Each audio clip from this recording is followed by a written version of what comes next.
Bismillahirrahmanirrahim. Bismillahirrahmanirrahim. Assalamualaikum warahmatullahi wabarakatuh. Sahabat yang beriman, Nabi Isa alaihissalam memiliki kedudukan tinggi bagi umat Islam. Beliau merupakan anak dari wanita suci, yakni Ibunda Siti Maryam. Begitu banyak mukjizat yang diberikan Allah Subhanahu wa Ta'ala kepada Nabi Isa alaihissalam. Di antaranya mampu berbicara saat usianya masih bayi, menyembuhkan orang yang buta, bahkan beliau mampu menghidupkan orang yang sudah meninggal dunia. Hal ini menjadi celah bagi iblis untuk membuatnya terperdaya. Pada suatu ketika, iblis menemui Nabi Isa alaihissalam untuk menyesatkannya. Perkataan iblis bertujuan membuatnya terlena, namun Nabi Isa menolaknya. Lalu datanglah malaikat memukul iblis hingga terpental sejauh pancaran sinar matahari. Seperti apa kisahnya? Berikut selengkapnya. Perbincangan Nabi Isa alaihissalam dan iblis ini berkisar tentang kemampuan yang dimiliki oleh sang Nabi. Dijelaskan dalam Al-Quran, jika Nabi Isa mampu berbicara ketika masih dalam buayan, sang Nabi juga mampu menyembuhkan orang yang buta sejak lahir. Bahkan ia juga bisa mengeluarkan dan menghidupkan orang mati dalam kubur. Hal ini dijelaskan dalam Al-Quran surat Al-Ma'idah ayat 110 yang artinya, ingatlah ketika Allah berfirman, wahai Isa putra Maryam, ingatlah nikmatku kepadamu dan kepada ibumu, sewaktu aku menguatkanmu dengan Rohul Kudus. Kamu dapat berbicara dengan manusia di waktu masih dalam buayan dan setelah dewasa. Dan ingatlah ketika aku mengajarkan menulis kepadamu juga hikam, Taurat, dan Injil. Dan ingatlah ketika kamu membentuk dari tanah berupa burung dengan seizinku, kemudian kamu meniupnya lalu menjadi burung yang sebenarnya dengan seizinku. Dan ingatlah ketika kamu menyembuhkan orang yang buta sejak lahir dan orang yang berpenyakit kusta dengan seizinku. Dan ingatlah ketika kamu mengeluarkan orang mati dari kubur menjadi hidup dengan seizinku. Dan ingatlah ketika aku menghalangi Bani Israel dari keinginan mereka membunuhmu, dikala kamu mengemukakan kepada mereka keterangan-keterangan yang nyata, lalu orang-orang kafir di antara mereka berkata, ini tidak lain hanyalah sihir yang nyata. Quran Surat Al-Ma'idah ayat 110. Menurut iblis, kemampuannya tersebut merupakan sifat ketuhanan yang dimiliki oleh Nabi Isa alaihissalam. Laknatullah ini kemudian mendatangi Nabi Isa untuk memperdayanya.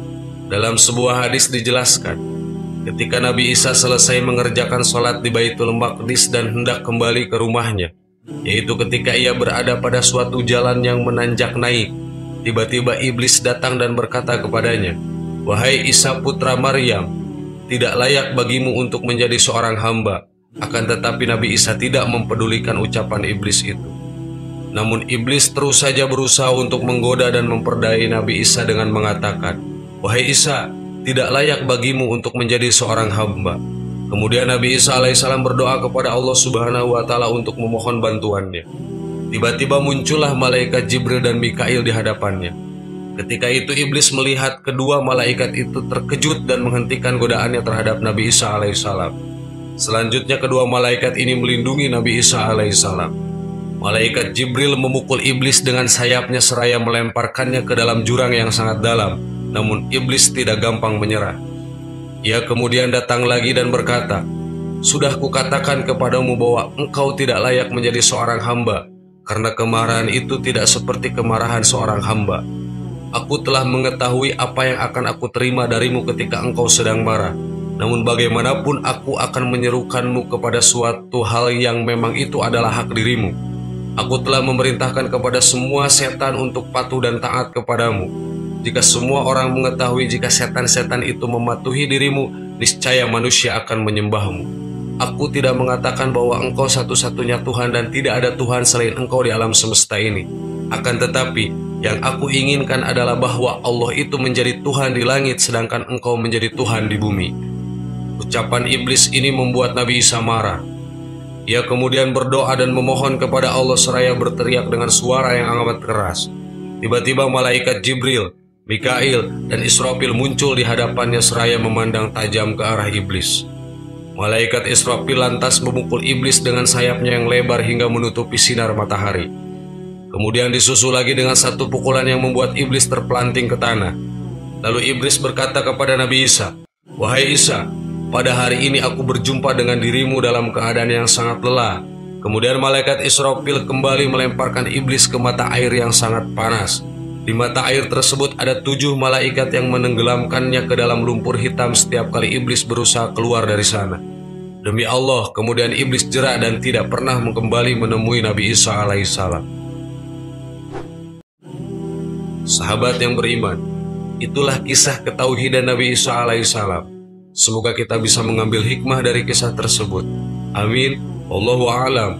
Wassalamualaikum warahmatullahi wabarakatuh.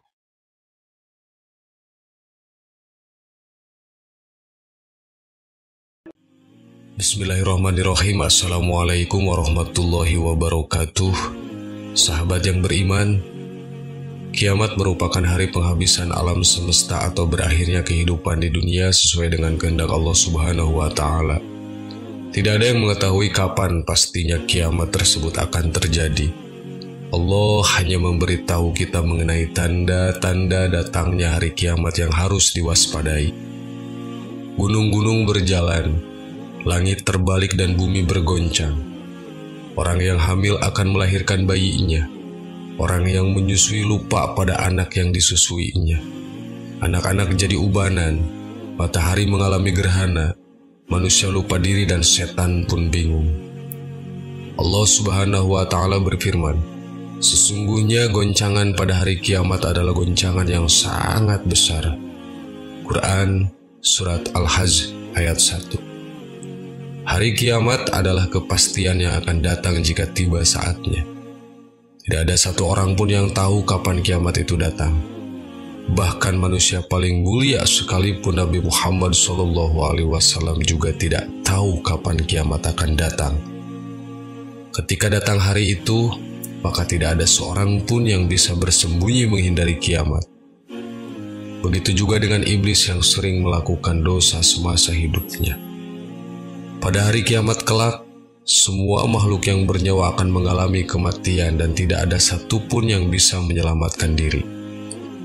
Lantas, bagaimanakah dengan makhluk ciptaan Allah lainnya seperti para iblis? Apakah mereka akan mati pula saat hari kiamat itu tiba? Berdasarkan kitab karya agung dari Imam Abdurrahim, ketika hari kiamat tiba, iblis dan bala tentaranya juga akan mengalami yang namanya kematian. Lalu bagaimana proses sakaratul maut yang akan dialami oleh iblis? Berikut informasinya. Allah Subhanahu wa Ta'ala berfirman, "Hai malaikat maut, sesungguhnya aku menciptakan bagimu sebanyak bilangan orang-orang yang pertama sampai yang terakhir sebagai pembantu. Dan aku menjadikan untukmu kekuatan langit dan bumi. Dan sesungguhnya hari ini aku memberimu pakaian kemurkaan, maka turunlah dengan kemurkaanku dan cambukku pada iblis yang terlaknat. Maka timpakanlah kematian kepadanya dan bawalah padanya pahitnya kematian orang-orang dari yang pertama sampai yang terakhir dari manusia dan jin dengan berkali-kali lipat. Dan bawalah besertamu 70.000 malaikat Jabaniyah, beserta setiap malaikat sebuah rantai dari neraka lazza." Lalu malaikat maut memanggil para malaikat untuk membuka pintu-pintu neraka. Maka turunlah malaikat maut dengan rupa yang sangat menakutkan dan menyeramkan. Setelah sampai di hadapan iblis, malaikat maut menangkapnya hingga pingsan. Iblis menjerit dengan jeritan yang seandainya seluruh penghuni langit dan bumi mendengarnya, maka pingsanlah mereka sebab jeritan iblis tersebut. Seperti yang diketahui bahwasannya iblis dan bala tentaranya meminta keringanan kepada Allah Subhanahu wa Ta'ala agar ditangguhkan kematiannya hingga hari kiamat kelak. Saat hari kiamat kelak, iblis akan mengalami saat-saat yang begitu menyakitkan. Tatkala kiamat tiba, maka itu akan menjadi saat-saat yang sangat menyakitkan ketika malaikat maut mendatanginya dan mencabut nyawanya dengan sangat kasar sekali. Pada saat hari kiamat nanti, malaikat maut akan membentak kepada iblis, "Berhentilah kamu iblis laknatullah. Rasakanlah kepedihan kematian sebagaimana yang dirasakan oleh orang-orang yang engkau sesatkan dalam beberapa abad selama engkau hidup, dan inilah hari yang ditentukan oleh Allah Subhanahu wa Ta'ala terhadap kamu. Maka kemanakah kamu hendak lari? Maka larilah iblis ini ke arah timur, dan ketika sampai di timur, malaikat maut sudah berada di sana. Iblis pun berlari ke arah barat, dan malaikat maut pun sudah berada di sana. Kemanapun iblis lari, maka malaikat maut selalu ditemuinya. Di saat inilah iblis merasa begitu ketakutan. Ia mencoba berlari untuk menghindari malaikat maut tersebut, namun kemanapun iblis itu menghindar, malaikat maut selalu saja bisa menemukannya. Lebih ringan cahaya daripada api antara bahan pembuatan malaikat dan iblis, sehingga malaikat selalu lebih cepat daripada kecepatan iblis. Tidak ada satu tempat pun yang bisa dijadikan sebagai persembunyian pada saat hari kiamat kelak. Kemudian iblis mencoba lari ke makam Nabi Adam alaihissalam dan berkata, "Karena kamulah aku mendapat laknat." Dalam sekejap, malaikat maut telah sampai terlebih dahulu di hadapan iblis. Kemudian iblis bertanya, "Minuman dan siksaan apakah yang akan ditimpakan terhadapku?" "Kamu akan diberi minum dari neraka lazza. Siksa yang kamu terima serupa dengan siksa ahli neraka tapi berlipat ganda." Mendengar ucapan malaikat maut tersebut, iblis pun jatuh berguling-guling ke tanah sambil menjerit sekuat-kuatnya. Ia kemudian berlari-lari ke arah barat, ke timur, dan akhirnya sampai ke sebuah tempat di mana dia pertama kali diturunkan. Lalu malaikat Zabaniyah menurunkan gentolan, menarik dan menikamnya dengan tombak. Maka iblis itu pun mengalami naza atau proses pencabutan nyawa dan sakaratul maut yang teramat menyakitkan. Pada saat itu, bumi bagaikan bola api karena dikerumuni oleh malaikat Jabaniyah yang menikam dengan bebatuan dari neraka, sehingga iblis merasakan siksa sakaratul maut yang amat sangat pedih dan menakutkan. Pada saat itu dipanggillah Nabi Adam alaihissalam dan istrinya Siti Hawa agar melihat iblis sekarat. Nabi Adam alaihissalam lantas memanjatkan doa, "Ya Allah, sesungguhnya Engkau telah menyempurnakan nikmat-Mu kepada kami." Demikianlah informasi mengenai sakaratul maut yang akan dialami oleh iblis dan bala tentaranya pada hari kiamat kelak. Meskipun iblis memohon ampun kepada Allah, mereka tidak akan pernah diampuni karena telah ingkar kepada perintahnya. Wallahu a'lam. Assalamualaikum warahmatullahi wabarakatuh.